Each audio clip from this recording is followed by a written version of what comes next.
Donc tout le monde est conscient en fin de compte pour trouver une solution et des thérapies pour le virus, ou pour cette crise sanitaire dont le nom de la pathologie est Covid-19.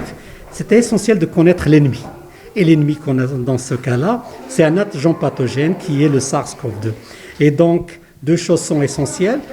Caractériser ce virus, qu'on a essayé de faire dans le laboratoire avec deux approches. Une approche bioinformatique, regarder comment le virus est arrivé au Maroc et la dissémination à travers le monde. Donc, on a fait une analyse de 3000 génomes à travers le monde, 58 pays qu'on a publiés.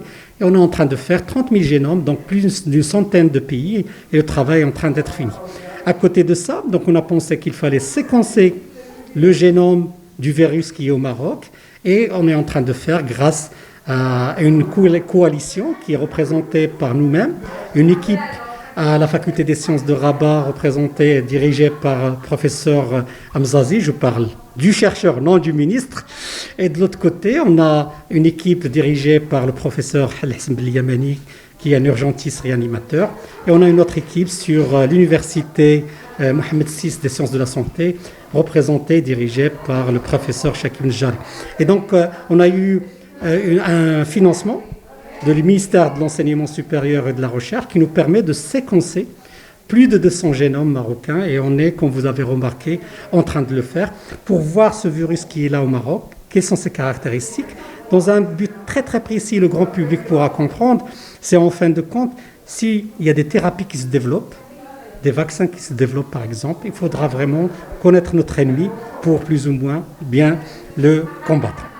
Et donc, le projet est en cours, et comme vous avez vu, ce n'est pas un projet récent, parce qu'en fin de compte, on a investi depuis des années dans les ressources humaines, et donc on a plein de chercheurs qui sont avec nous au laboratoire, qui ne sont pas capables de faire un travail maroco-marocain, et j'insiste dessus, c'est un travail maroco-marocain, et qui permettra, Inch'Allah, de combattre cette épidémie, donner les premières lignes de défense, les premières indications, comment confronter cette épidémie, au cas où un jour s'il est local.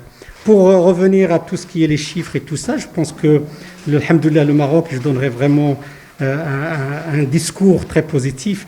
Je pense que le concept de départ était un très très bon concept. Sa Majesté était très clairvoyant dans ce sens, parce qu'il a insisté qu'en fin de compte que le concept général de cette confrontation avec le virus, c'était, comme on dit, no man behind, personne derrière nous.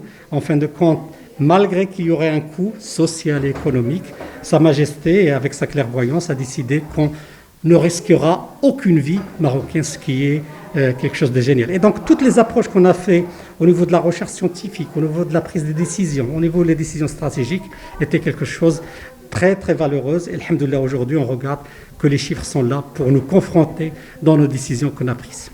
Docteur, expliquez-nous le travail que vous faites maintenant.